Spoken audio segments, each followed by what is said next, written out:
Hey guys, it's Mark Dixon with Mark Dixon Photography here, and today we're going to do a tutorial on auto masking in Lightroom. So let's check it out.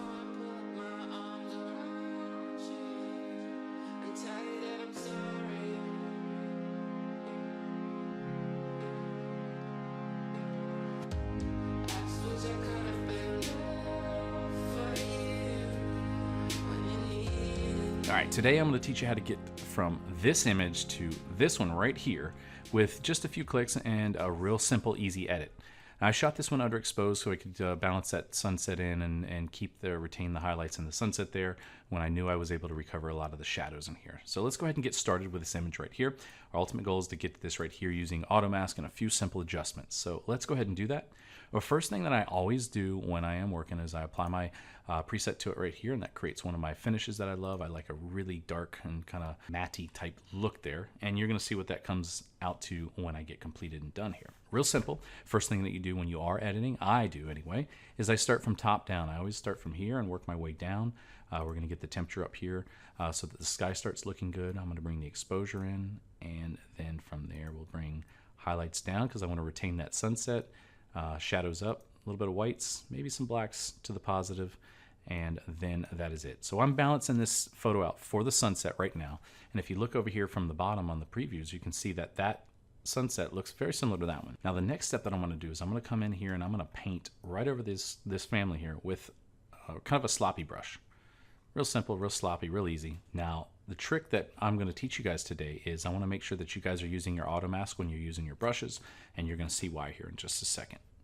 If you are noticing that I did not crop this image yet, that's correct, I didn't. I'm waiting to get the whole edit done, and then what I'm going to do is I'm going to then crop it. I'm using the max amount of real estate on this photo to do my edit, and you'll see why on this trick right here. So with this, what I'm doing is I'm going to press the Alt key. That's going to toggle the erase over here. Otherwise, you can just click erase, and then if you do it the other way, it goes backwards. But I press Alt, that's going to give me my flows. My suggestion is 25, 50, and 90. Those are the three numbers that I always edit around in right here. So what we're going to do is we're going to go to 90 right here for the erase, somewhere around there. If you're close to it, that's fine, somewhere. And then what we're going to do is I am going to, so then my secret that I have to give you is shrink your image down. You don't always have to edit in the full right there because you know the image looks great. But what we're doing this for is so that we can take this brush and we can maximize this brush out and work on it. So I've got the Alt key held down, and I've got the brush right over here, and you can see the only spot that I'm going to be working in is that left hand corner, about the 8 o'clock area right there. And it'll rotate around. When I go this way, it'll go to like 9, 10, 11, 2 o'clock, 3 o'clock, 4 o'clock. Let's get this brush active. We're going to go ahead and scrub right against their shirt, their skin, their toes. And if you see me wiggling it like this, the reason why I'm wiggling it is because I'm activating that brush. As we're working on it, that brush is being active when you move it like that. So what it's doing is it's actually activating the action of the brush by erasing. So we're going to work our way right up against there. You'll see that it's retaining no halo. If you've ever seen one of those shots where there's a big halo around the outside of the image, this is what they didn't do. They forgot to do the auto mask right there. So down here, it's going to get a little bit trickier when I get into this area right here because there's toes and there's sand, and I don't want it to look too ugly, but I do want it to also not look like it was blown out. So there we go. And the way the auto mask works, just to give you a little backside of it, it takes a sample from the majority of the image. So like right down in here with the legs and everything looking about the same, I can actually click right here and it'll start darkening down the legs right there. But if I alternatively click right up here, it won't, see how I'm clicking on that, it won't actually darken their faces because the difference between here and there is too great. But in order to fix that, we'll go back into the fill section, the fit section, fit this right in there, and then I'll take that positive brush or the add brush that we're going to be painting with and just go back down over the skin right there and just make sure we don't have too much of an error right there. Now again, we're going to shrink this brush down if we need to.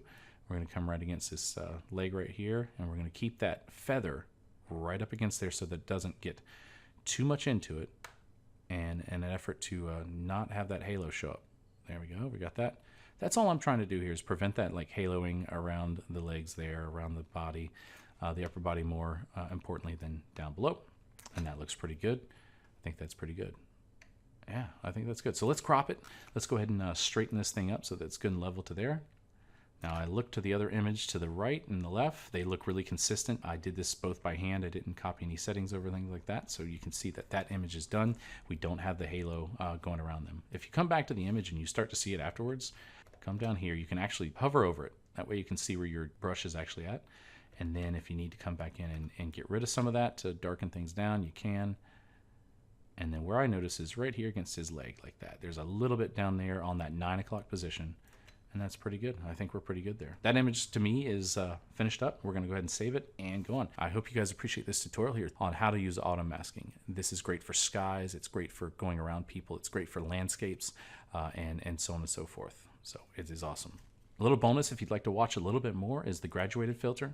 We're going to work this graduated filter to the sky here, and I'll show you what that does. Graduated filter is a brush that's not a brush, it's a line, essentially. So we're going to put this over on the horizon just like that.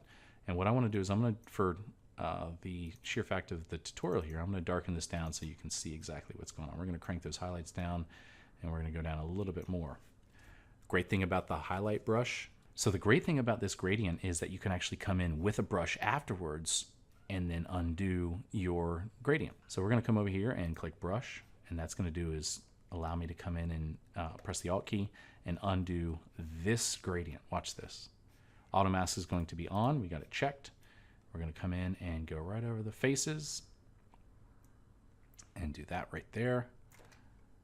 And I'm going to get up into his hair just a little bit. Now, if you need to zoom, just press the you can press the space bar and kind of zoom in. If you want to zoom in more, click up here and see the 1:1 is full size according to the screen, 1/8, 1/4. So this is smaller and this is larger.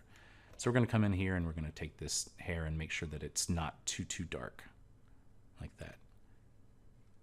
I'm going to back it up just a little bit, take a peek, see what it looks like. Yeah, that looks a little bit better. Now we got the brush right there. I can hover over this one as well and see where the gradient is. I still got some on his forehead, so let's go ahead and remove that there, just so that he kind of shines and glows a little bit more in this shot. So pretty awesome. I hope you guys appreciate this tutorial. If you like it, throw me a subscribe and click the like button on there. Give me a thumbs up, whatever you got to do, and I'll make some more tutorials for you. I am in the process of doing some tutorials that are basic, starting from brand new, because I just got a couple of requests that indicated that people are still coming into the photography business. They're starting to learn. They're getting into this industry here, and they got to start from scratch. So I'm doing a series of starting from scratch. Like, I don't know Lightroom, learning it, explaining everything that I have. So if you like that, give me a subscribe and I will get you on the next video here. I'll see you guys next time. Thanks.